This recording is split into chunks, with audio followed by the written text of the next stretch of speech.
Et bonjour à tous, c'est Space Dean. On se retrouve pour une nouvelle vidéo par rapport au défi que nous avions lancé Sine et moi-même sur notre page Facebook, un défi rénovation de maison. Alors là, en l'occurrence, c'était pas vraiment une rénovation, il fallait tout faire dans cette maison, on vous avait donné que la structure.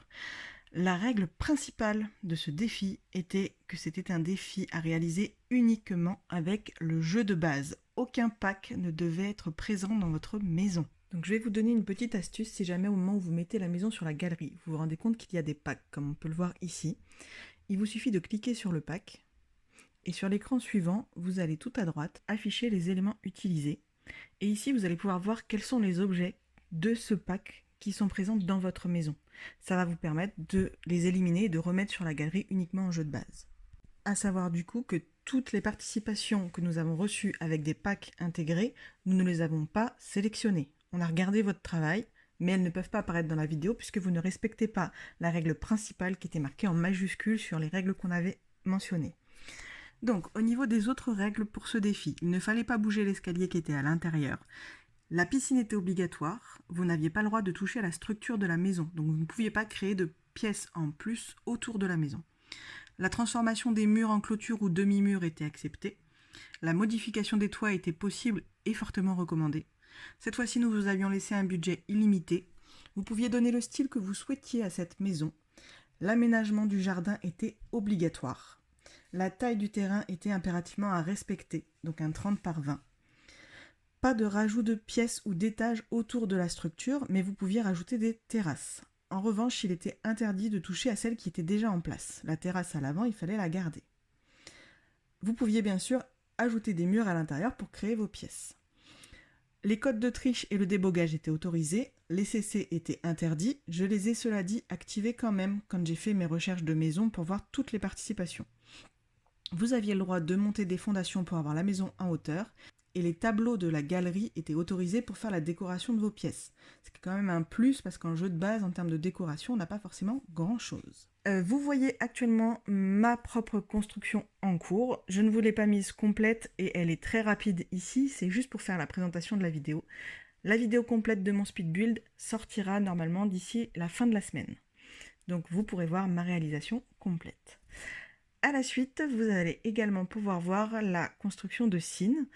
Et ensuite, ce sera les résultats avec vos propres maisons, notre sélection.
Nous avons donc reçu 25 participations pour ce défi, nous les avons toutes regardées et on commence de suite avec la maison de Sebi 35200. Sebi nous propose donc une maison moderne avec une maison qui n'est pas carrée ou rectangulaire, ça on a beaucoup apprécié. C'est une sélection commune entre Sine et moi-même. On aime le côté moderne, le fait d'avoir joué avec les outils de terrain, c'est vraiment une bonne idée. Je pense que c'est la seule maison où on a pu voir ça. Il y a beaucoup de petites touches de couleurs que moi j'ai beaucoup appréciées. C'est pas que du noir ou du blanc, on a du bleu dans la cuisine, etc. C'est vraiment bien. Sine a aimé les jeux avec les formes de carrelage, le meuble télé. Par contre, si elle veut donner un conseil, ce serait de faire des pièces plus petites, car certaines, comme la salle de bain de l'étage, ont la taille idéale, mais d'autres sont un petit peu grandes, et du coup, même s'il y a des détails dans les pièces, ça fait un petit peu trop grand. La tête de lit de la chambre des parents est super, ainsi que le coin dressing. Il y a même de quoi se poser sur le balcon pour peindre. Le coin parking est également très bien fait. Donc ça, ce sont les commentaires de Cine. Pour ma part, j'ai vraiment beaucoup aimé cette maison également. L'utilisation des tableaux de la galerie donne un plus, ça fait vraiment de la déco supplémentaire et ça modernise le tout. On poursuit avec la maison de 26 Fripouille. C'est une sélection de ma part. On retrouve un petit peu le même esprit au niveau de la piscine que dans la maison précédente, avec les pierres autour, le fait qu'elle ne soit pas rectangulaire ou carrée. Du coup, ça se rejoint, mais chacune a son propre style. Et ce sont deux styles que j'ai bien aimés. Au niveau de l'intérieur de la maison, on a une entrée qui est travaillée avec les porte-manteaux et les rangements à chaussures. L'intérieur fait assez rustique, ça change du coup beaucoup de la maison précédente. C'est pas vraiment le style que j'apprécie le plus, mais il en faut pour tous les goûts et cette maison a été bien travaillée. Donc c'est pour ça qu'elle se retrouve dans la sélection. Il y a des détails, le petit coin jardin est très sympa avec le coin sport, donc je trouvais important de la mettre dans la sélection. Ensuite, on passe à la maison de Mel 88 907. Alors, sur cette maison, c'est pas tant l'extérieur qui m'a convaincue, mais plutôt l'intérieur. À l'extérieur, ce qui me gêne principalement, c'est d'avoir la voiture garée sur la terrasse. C'est quelque chose qui n'arrive pas en général. Je pense qu'il y avait moyen de la mettre un peu plus sur le côté. Mais c'est pas tant gênant que ça. Au niveau de l'intérieur, j'aime beaucoup parce que, une fois de plus, c'est moderne. On est dans des teintes de gris qui vont très bien ensemble. Et il y a du détail dans la déco, dans la disposition des petites tables basses devant la télé. Voilà, c'est des petites choses qui agrémentent en fait cet intérieur et qui le rendent chaleureux. Encore une fois, on peut noter l'utilisation des tableaux de la galerie qui habillent vraiment cet intérieur. Je vais le répéter beaucoup, je pense, dans cette vidéo si vous en avez utilisé. Mais voilà, c'est important, ça donne de la vie à ces maisons jeux de base en fait. Et aux maisons en général, parce que les tableaux dans les Sims, c'est pas toujours super. J'aime beaucoup le petit détail dans le jardin avec les sachets de graines jetés sur la table. C'est quelque chose que j'ai trouvé intéressant. La maison suivante est celle de Marion Agen, j'espère que ça se prononce comme ça. C'est une maison sélectionnée par Cine. Elle trouve le jardin ultra fleuri. Le coin piscine lui donne envie de se détendre et de profiter. On peut même jeter un œil sur l'enfant qui joue en se relaxant. Que demander de plus? Elle adore. Les couleurs sont classiques, mais elle aime beaucoup. Les détails sont super et la petite toilette séparée est top avec tous les détails nécessaires. Sur le palier à l'étage, le coin bibliothèque est génial, de quoi se poser avec son enfant et avec un bon livre, super. Le coin salon, encore une fois, dans la chambre des parents, j'adore, mais j'aurais rajouté une télévision. Tu n'as pas oublié la veilleuse dans la chambre enfant, et chez les Sims, c'est primordial. Très sympa. Voilà les commentaires de Cine sur cette maison. Pour ma part, même si ce n'est pas une maison que j'ai sélectionnée, il y a des petites choses que j'ai remarquées et que j'ai trouvées vraiment bien, notamment l'intégration dans la salle de bain du meuble normalement haut qui se pose au sol, qui a été intégré dans le plan de travail. J'ai trouvé ça super comme idée parce que du coup, ça donne l'impression d'une déco posée sur ce meuble et c'est une très bonne idée. Bravo. On passe maintenant à la maison de Flattest Twins 58 qui nous propose comme la première maison de la sélection, une maison moderne. Donc forcément, c'est quelque chose que j'aime. J'ai beaucoup apprécié sur cette maison ce petit coin de terrasse avec la pergola. Le coin est bien fleuri, ça donne envie de s'y arrêter et de se détendre ici. Ensuite, au niveau de l'intérieur, on a pas mal de détails. Il y a de la couleur, le meuble télé est très bien travaillé. Il y a beaucoup de petites choses qui sont posées un petit peu partout, j'aime beaucoup. J'adore les tableaux qui ont été choisis dans la chambre enfant. Bon, à part la Reine des Neiges, mais ça c'est un autre débat. J'aime beaucoup les briques à l'intérieur de la salle de bain. Le petit toit en verre posé au-dessus de la piscine est également une excellente idée. Il y a beaucoup de bonnes choses dans cette maison et c'était important qu'elle fasse partie de la sélection. Ensuite, c'est la maison de Fabiza 23 qui a été sélectionnée par mes soins. J'ai beaucoup aimé l'extérieur de cette maison qui me fait penser un petit peu à une église américaine. J'ai repris une photo du côté parce que la maison était sur un terrain 30-20 et pas 20-30, mais les règles sont respectées malgré tout, donc il n'y a pas de souci. Dans cette maison, j'ai énormément aimé ce jardin avec plein de petits nains partout, le petit lama au fond, j'ai trouvé ça trop mignon.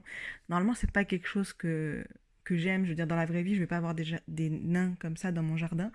Mais là, j'ai trouvé cette multitude de détails tellement choux que c'était obligé que ça apparaisse dans cette vidéo. Après, c'est pas les seules choses qui m'ont plu dans cette maison. J'ai beaucoup aimé également l'espace au-dessus de la table de salle à manger qui a été créée.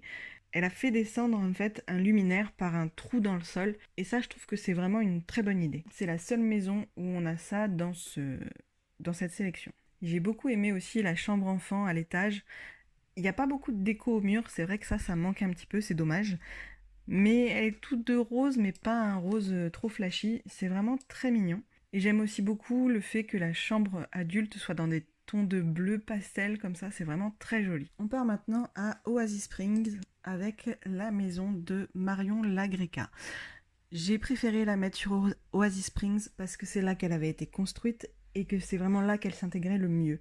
Ça rendait pas pareil à Newcrest, donc j'ai préféré la remettre dans son environnement d'origine. C'est une maison qui a été sélectionnée par Sin.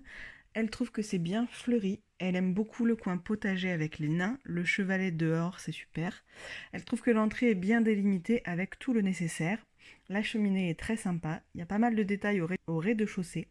Elle aurait juste rajouté un tapis dans les toilettes. Elle trouve cette maison vraiment sympa, bien détaillée. C'est pas le style qu'elle aime d'habitude, mais elle a du cachet. Je suis assez d'accord sur ce point et la façade rouge, ça rend vraiment bien, surtout comme je le disais, à Oasis Springs. La maison suivante est celle de Maryse 5. Encore une fois, c'est une maison que Sin a sélectionnée. Elle trouve le jardin bien fleuri et ça, elle adore. Elle trouve génial les petits détails des outils de jardinage. Juste sur les toits, elle aurait rentré les bords qui dépassent.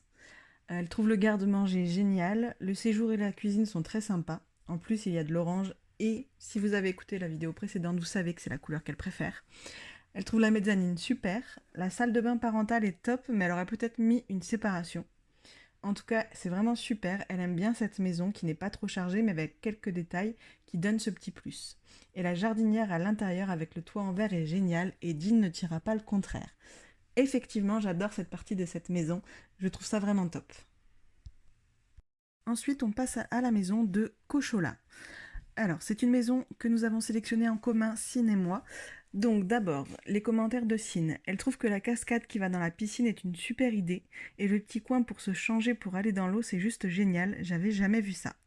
Les détails sur le demi-mur de la salle du bain sont géniaux. La salle de séjour ouverte, c'est vraiment chouette, et les petits détails, c'est le petit plus. Ça donne de la vie à la maison. Dans la chambre, oh, le petit coin souvenir bébé dans la chambre, j'adore. Une chambre d'enfant bien remplie, en tout cas, c'est super. La chambre parent avec un grand dressing, c'est génial. En ce qui me concerne, sur cette maison, j'ai aimé les pointes de rouge dans la cuisine. Et ce que j'ai vraiment adoré par-dessus tout, c'est tous les jouets d'enfants qui traînent partout. On a vraiment l'impression que c'est une famille où les enfants, ils foutent le bazar. Donc, il y en a sur l'escalier, il y en a vraiment partout. Et ça, c'est une super idée. Dans la salle de bain, il y a même du linge par terre. Enfin voilà, c'est des petits détails que moi j'adore. Le petit bureau sur la mezzanine est top aussi. Et encore une fois, on a l'utilisation des tableaux de la galerie qui donne vraiment bien. Et comme Sin, j'adore le coin dressing dans la chambre. Et pour finir cette sélection, la maison de Safira 7763, qui est une sélection de Sin. Donc elle m'a écrit un roman sur cette maison, donc je pense pouvoir affirmer que c'est pour elle un coup de cœur. Donc elle adore toutes les fleurs et le balcon, elle trouve ça trop chou. Le coin piscine est génial et vraiment cosy. Il y a quoi se détendre, manger, plein de verdure. C'est bien clôturé, elle aime beaucoup. La petite vasque à l'entrée avec les petits oiseaux est très sympa, elle n'y aurait pas pensé. L'entrée avec de quoi mettre les chaussures et les vestes est parfait. Avec les grands miroirs, elle adore. Elle n'a pas l'habitude de rentrer sur une cuisine ouverte, et pourtant là, ça ne la choque pas, c'est vraiment joli. Et le détail des chaises de la salle à manger de couleurs différentes, c'est génial. Et la facture posée sur le coin de la cuisine, ce sont des petits détails qui font toute la différence. Elle aurait peut-être rétréci un peu les appliques murales. Le fait d'avoir mis des tympans au salon donne un aspect plus grand, alors que non, il est petit avec pas mal de détails. Le petit coin bureau avec toujours ces détails, c'est top. Elle craque sur le cadre fait maison avec la rose à l'étage. Tous ces détails dans le couloir en haut, c'est super. Le bordel sur le bureau de la chambre d'ado, super. J'aime beaucoup la chambre d'ado, mais un peu moins le rideau, j'aurais mis une autre couleur. Pour la salle de bain, c'est génial, la démarcation entre les toilettes et le reste de la salle de bain. La chambre des parents est super avec un beau dressing, la tête de lit est vraiment sympa, et le coin salon, j'adore. J'aurais peut-être ajouté une télévision. C'est un joli coup de cœur. Donc c'est tout pour les maisons que nous avons sélectionnées comme étant entre guillemets vainqueurs de ce défi. Il n'y a pas de gagnant, vous le savez bien, mais voilà. Par contre, pour quand même rendre hommage à tous ceux qui ont participé et qui ont respecté la plupart des règles, on va dire, mais qui au moins ont respecté la règle principale d'être uniquement en jeu de base, je vous propose de voir au moins l'extérieur de leur maison pour finir cette vidéo. Si nos défis vous plaisent, vous pouvez nous rejoindre sur la page Facebook, on va en lancer de façon régulière. Donc n'hésitez pas à nous suivre. Si cette vidéo vous a plu et si vous voulez voir mes speed builds, n'hésitez pas à vous abonner à ma page et à activer les notifications. Merci d'avoir regardé cette vidéo, je vous souhaite une bonne soirée et à très vite. Bye!